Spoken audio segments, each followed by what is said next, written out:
Hello guys, मैं हूं आर्यन। आज के इस वीडियो में हम आपको आईएमपीएस, एनईएफटी और आरटीजीएस के बारे में कंप्लीट जानकारी देंगे। जैसे कि आईएमपीएस, एनईएफटी और आरटीजीएस होता क्या है, इसका एडवांटेजेस और फीचर्स क्या है, और साथ में ये भी बताएंगे कि फंड ट्रांसफ़र के लिए इनमें से कौन सा पेमेंट मोड आपके लिए सही रहेगा। इस सभी बातें आपको डिटेल्स में बताएंगे। लेकिन इससे पहले अगर आप इस चैनल पर पहली बार आए तो काइंडली चैनल को सब्सक्राइब करें और वीडियो को बिना स्किप किए एंड तक ज़रूर देखें।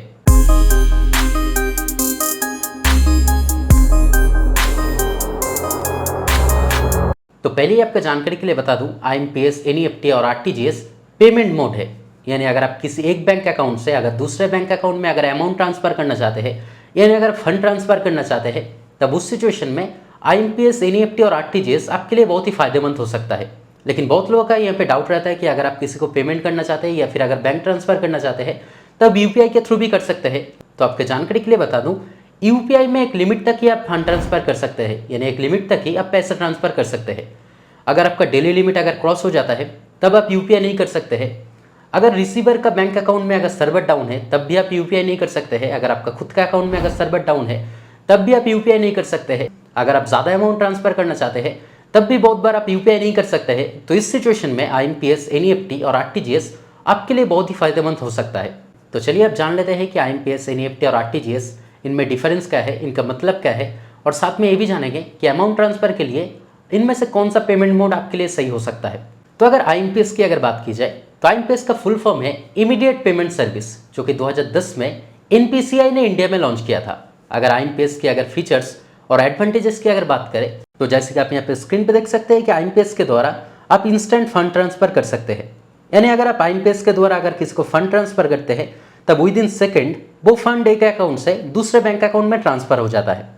और आईएमपीएस 24/7 अवेलेबल रहता है। यानी आईएमपीएस के द्वारा आप किसी भी बैंक अकाउंट में जब भी चाहे अमाउंट ट्रांसफ़र कर सकते हैं। आईएमपीएस में मिनिमम अमाउंट नहीं रहता है, यानी आईएमपीएस में मिनिमम 1 रुपया भी आप किसी को ट्रांसफ़र कर सकते हैं। और आईएमपीएस में मैक्सिमम एक बार में 5 लाख तक आप ट्रांसफ़र कर सकते हैं। लेकिन आरबीआई के रूल्स के अनुसार, यानी रिजर्व बैंक ऑफ इंडिया के रूल्स के अनुसार मैक्सिमम लिमिट यहाँ पे नहीं दिया गया है। लेकिन आपके जानकारी के लिए बता दूं, इंडिया में हर एक बैंक में मैक्सिमम एक बार में आईएमपीएस में आप 5 लाख तक ही ट्रांसफ़र कर सकते हैं, जो कि बैंक टू बैंक डिपेंड करता है। और किसी सिचुएशन में 5 लाख से कम भी वो अमाउंट हो सकता है, क्योंकि अकाउंट टाइप और अकाउंट प्रोफाइल भी डिपेंड करता है। आईएमपीएस का ट्रांजैक्शन चार्जेस भी कम होता है, जो कि बैंक टू बैंक वेरी करता है। तो सिंपली आईएमपीएस उन लोगों के लिए हेल्पफुल हो सकता है जो इंस्टेंट फंड ट्रांसफ़र करना चाहते हैं, यानी विद इन सेकेंड अगर फंड ट्रांसफ़र करना चाहते हैं, और जिनका अमाउंट 5 लाख से कम कोई भी अमाउंट हो सकता है, या फिर मैक्सिमम एक बार में अगर 5 लाख तक फंड ट्रांसफ़र करना चाहते हैं, तब उन लोगों के लिए आईएमपीएस बहुत ही हेल्पफुल हो सकता है। तो चलिए अब आरटीजीएस के बारे में जान लेते हैं। आरटीजीएस का फुल फॉर्म है रियल टाइम ग्रॉस सेटलमेंट, जो कि 1984 साल में बैंक ऑफ इंग्लैंड ने पहली बार ग्लोबली लॉन्च किया था, जो कि बाद में 2004 साल के 26 मार्च को आरबीआई ने, यानी रिजर्व बैंक ऑफ इंडिया ने, इस सिस्टम को इंडिया में शुरू किया था। तो अगर आरटीजीएस के फीचर्स और एडवांटेजेस के बारे में अगर बात की जाए तो आरटीजीएस से आप इंस्टेंट फंड ट्रांसफ़र कर सकते हैं। लेकिन आपके जानकारी के लिए बता दूं, जैसे कि आईएमपीएस में कुछ ही सेकंड्स के अंदर फंड ट्रांसफर होता है, आरटीजीएस में ऐसा नहीं होता है। तो आपके जानकारी के लिए बता दूं, आरटीजीएस में भी इंस्टेंट फंड ट्रांसफर होता है, लेकिन आरटीजीएस में 2 से 5 मिनट का समय लग सकता है। आरटीजीएस भी 24/7 अवेलेबल है, यानी आरटीजीएस से किसी भी टाइम पे, किसी भी दिन में आप किसी को भी फंड ट्रांसफर कर सकते हैं।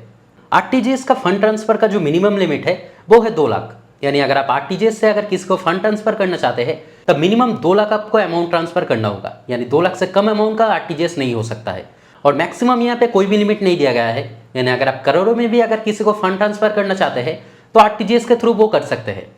और आरटीजीएस का ट्रांजेक्शन फी भी कम है, जो कि बैंक टू बैंक वेरी करता है। तो सिंपली आरटीजीएस उन लोगों के लिए फायदेमंद हो सकता है जो कि ज़्यादा अमाउंट एक अकाउंट से दूसरे अकाउंट में या फिर किसी अन्य बैंक के दूसरे अकाउंट में अगर ट्रांसफर करना चाहते हैं, जो कि अमाउंट अगर बहुत ही ज़्यादा है, तब उन लोगों के लिए आरटीजीएस बहुत ही फायदेमंद हो सकता है। और उन लोगों के लिए भी आरटीजीएस फायदेमंद हो सकता है जो इंस्टेंट फंड ट्रांसफर करना चाहते हैं। तो चलिए अब एनईएफटी के बारे में जान लेते हैं। एनईएफटी का फुल फॉर्म है नेशनल इलेक्ट्रॉनिक फंड ट्रांसफर, जो कि 2005 साल को आरबीआई ने, यानी रिजर्व बैंक ऑफ इंडिया ने, इंडिया में लॉन्च किया था। अगर एनईएफटी का फीचर्स और एडवांटेजेस की अगर बात की जाए तो जैसे कि आप यहाँ पे देख सकते हैं, एनईएफटी के द्वारा आप इंस्टेंट फंड ट्रांसफर नहीं कर सकते हैं। यानी अगर आप क्विक फंड ट्रांसफर करना चाहते हैं तो एनईएफटी के द्वारा वो पॉसिबल नहीं है। एनईएफटी में हर 30 मिनट में बैचेस के थ्रू फंड ट्रांसफर होता है, यानी एक दिन में मैक्सिमम 48 टाइम्स बैचेस के थ्रू हर 30 मिनट में फंड ट्रांसफर होता है।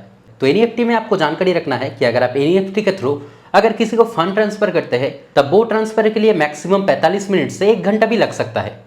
एनईएफटी के द्वारा आप 24/7 अभी पैसे ट्रांसफर कर सकते हैं, लेकिन आपके जानकारी के लिए बता दूं 2019 से पहले एनईएफटी में केवल बैंकिंग आवर्स में ही पैसे ट्रांसफर किया जा सकता था और वीकेंड्स में और बैंक हॉलीडेज में एनईएफटी नहीं किया जा सकता था। लेकिन अभी के रूल्स के अनुसार यानी 2019 साल के बाद आरबीआई ने रूल्स किया है कि एनईएफटी के द्वारा भी आप 24/7 किसी को भी अमाउंट ट्रांसफर कर सकते हैं।